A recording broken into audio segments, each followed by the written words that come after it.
Hello everyone, welcome back to core concept clarity. आज हम जो करने वाले हैं वो टॉपिक है पार्ट्स ऑफ इंडियन कॉन्स्टिट्यूशन।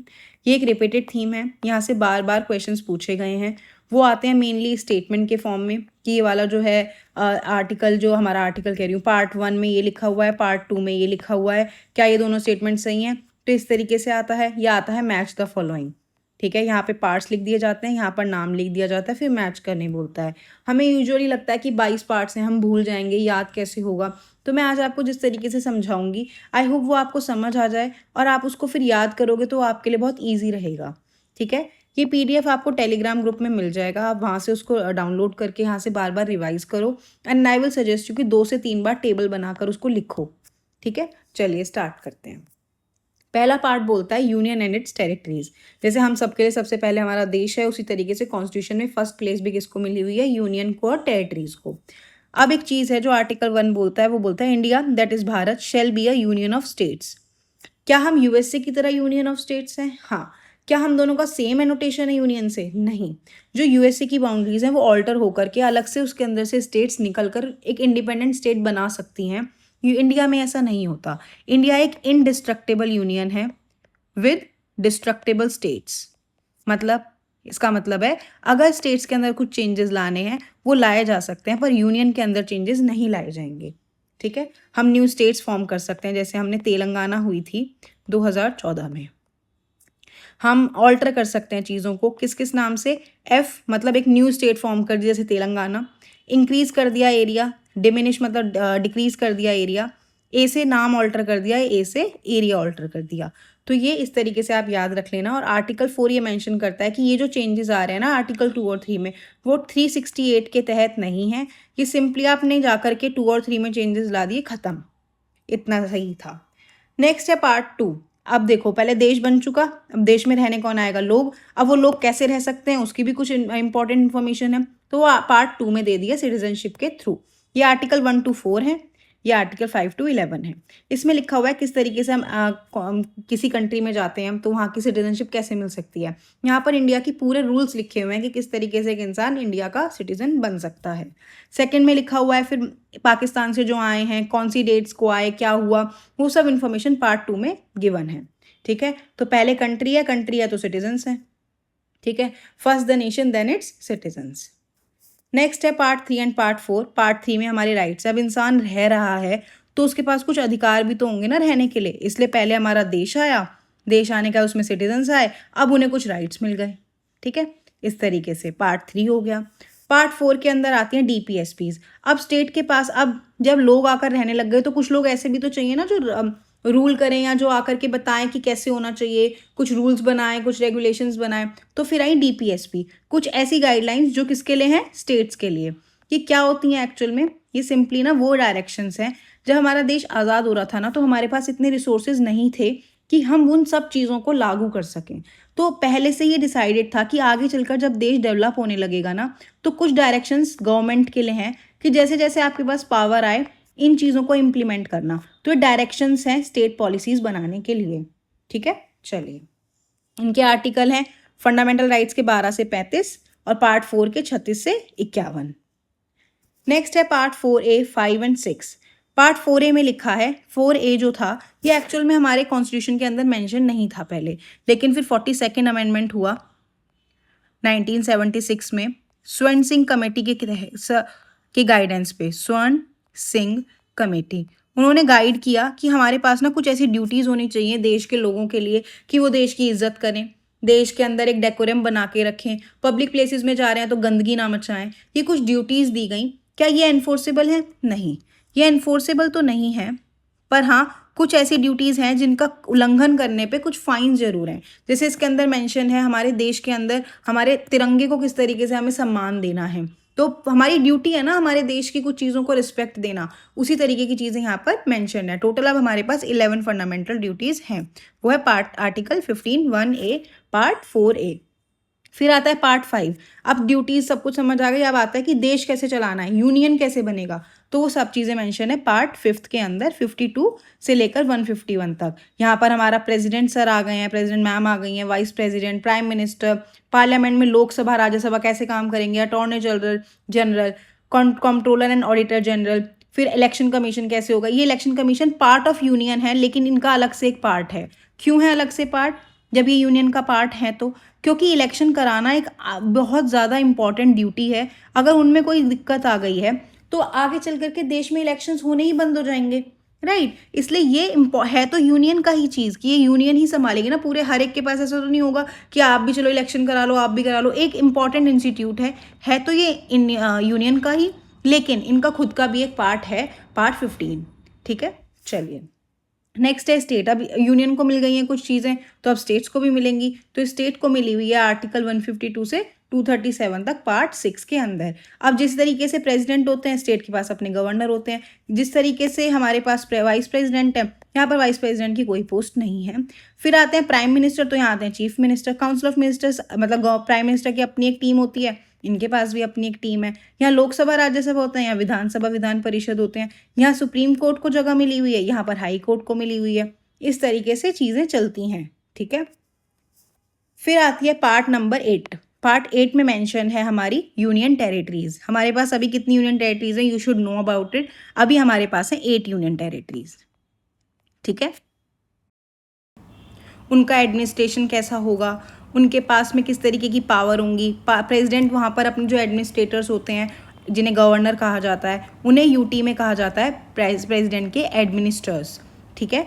तो वो किस तरीके से जाएंगे, वहाँ पर कैसे काम होगा, उनकी कितने कितने राइट्स मिले हुए हैं, कि वहाँ पर स्टेट गवर्नमेंट कैसे फॉर्म होगी, क्योंकि गवर्नमेंट जो होती है वो स्टेट की और यूटी की अलग तरीके से फॉर्म होती है। तो वो सारे डिफरेंसेस के बारे में यहाँ अच्छे से मेंशन किया गया है। अब यूनियन टेरिटरीज तक हो गया, एक बार जल्दी से रिवाइज कर लेते हैं। Part 1 union, part 2 citizenship, part 3 fundamental rights, part 4 DPSP, part 4A fundamental duties, part 5 union, part 6 states, part 7 यहाँ पे नहीं है, मैं बताऊंगी क्यों नहीं है। Part 8 union territories. पार्ट 7 था earlier, there was a part 7 जिसका नाम था related to some properties and all, वो अब नहीं है, उसको अबॉलिश कर दिया गया। ये कलर दिख नहीं रहा है ना, लेट मी चेंज इट, ठीक है। ये हटा दिया गया है, क्यों हटा दिया गया, क्या हुआ, वो सब चीज़ें आपके लिए याद करनी ज़रूरी नहीं है। बट अब पार्ट 7 कुछ नहीं है, अगर एग्ज़ाम में आता है तो उसके आगे लिखा हुआ होगा अबॉलिश्ड, ठीक है। चलिए आगे बढ़ते हैं।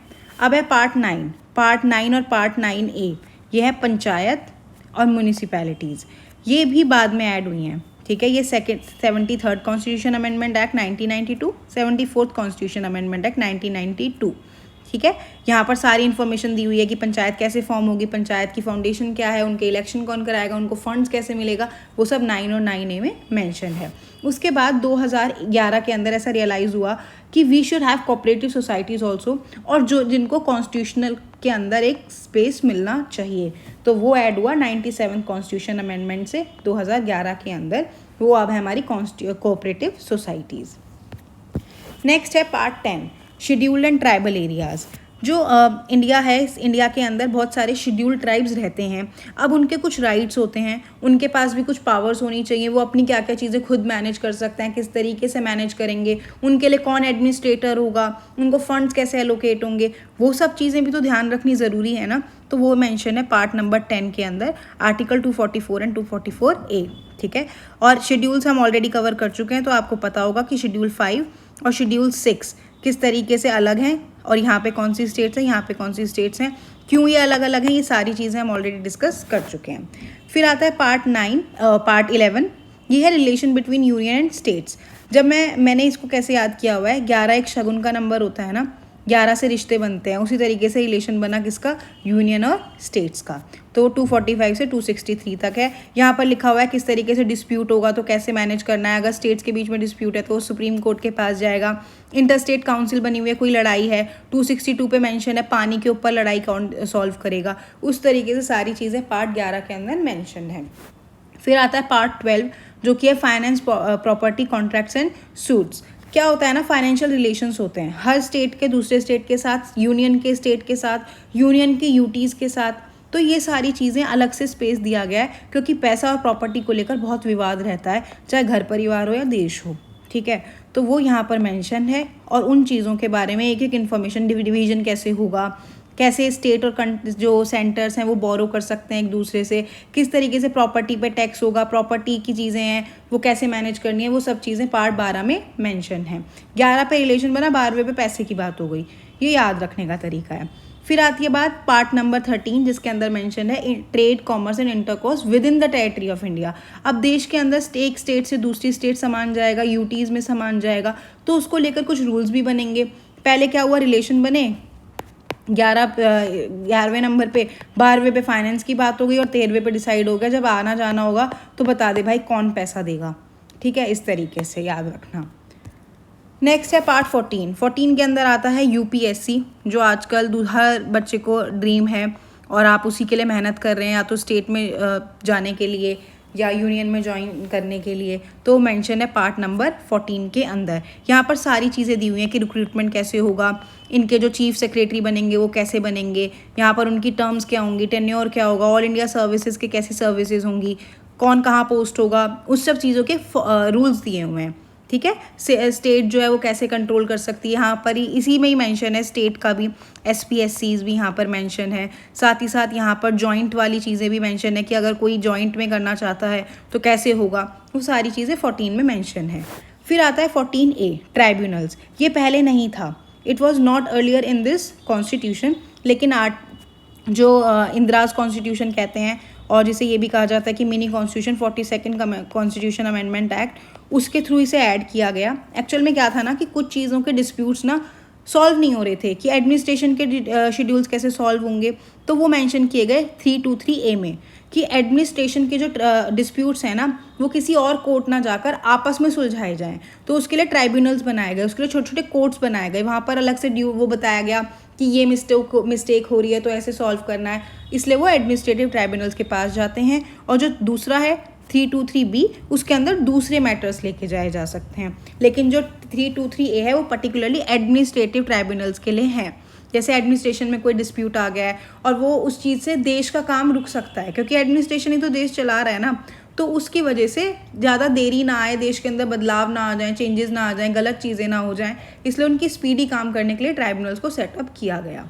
फिर आता है पार्ट 15, ये है हमारा इलेक्शंस 324 से 329A तक कि इलेक्शन कमीशन कैसे होंगे, फिर वहाँ पर सुपरिटेंडेंस कैसे होगा, डायरेक्शंस क्या हैं, डिस्क्वालिफिकेशन कैसे हो सकती है मेंबर्स की, अगर किसी जो कैंडिडेट है उसकी डेथ हो जाती है या एंड मोमेंट पे आके मना कर देता है, कुछ गड़बड़ हो जाती है, तो उनके बाय इलेक्शंस कैसे होंगे, वो सारी चीज़ें यहाँ पर मेंशन है। फिर आता है पार्ट 16, इसमें मेंशन है सर्टन क्लासेस का मतलब है यहाँ पर जो हमारे देश के अंदर कुछ चीज़ें थी जिसके कारण से देश के अंदर बहुत ज़्यादा इनइक्वालिटी आ गई थी, उनको हटाने के लिए हमारे देश में इस चीज़ को लाया गया कि हमें उनको किस तरीके से इक्वल लाना है और उनको एक थोड़ी सी एडवांटेज मिलनी चाहिए, ताकि वो जो जिस तरीके से पीछे रह गए हैं हमें उन्हें अपने बराबर लाना है, हमें एक साथ में ग्रो करना है। तो उनके लिए कुछ सर्टन प्रोविजंस प्रोवाइड करे गए हैं, उनके लिए रिजर्वेशन कैसे देनी है, SC ST के लिए, OBC के लिए भी अब मेंशन है, पहले नहीं था, यहाँ पर बाद में ऐड किया गया है। अब यहाँ पे पहले एंग्लो इंडियंस को अलग से एक प्रोविजन दिया जा रहा था, अब वो रिमूव कर दिया गया है। बैकवर्ड क्लासेस भी अब ऐड कर दी गई हैं। ठीक है, इससे क्या होता है, सोशल जस्टिस और इक्वालिटी को हम प्रमोट कर रहे हैं। ठीक है, नेक्स्ट है पार्ट 17, यहाँ पर हमारी ऑफिशियल लैंग्वेज के बारे में डिस्कशन है, क्योंकि देश में ना आजकल बहुत ज़्यादा एक नई चीज़ देखने मिली होगी आपको, लड़ाइयाँ हो रही हैं किस लिए कि तू मराठी नहीं बोल रहा है, तू कन्नड़ा नहीं बोल रहा है, तू हिंदी बोल रहा है, ये नहीं हो रहा, वो नहीं हो रहा। हमारे देश में पार्ट 17 के अंदर ऑलरेडी हमारे जो एंसेस्टर्स थे जो इस चीज़ को बना रहे थे ना कॉन्स्टिट्यूशन को, उन्हें पता था कि आगे चल के ऐसी चीज़ें ना हो जाएं, इसलिए उन्होंने ऑलरेडी इस चीज़ को मेंशन किया हुआ है पार्ट 17 के अंदर। हिंदी इन देवनागरी स्क्रिप्ट ऑफिशियल लैंग्वेज है यूनियन की, और इंग्लिश को भी हम यूज़ करेंगे सेम पर्पस के लिए, और हर स्टेट के पास अपना अधिकार है अपनी स्टेट की लैंग्वेज को यूज़ करने का।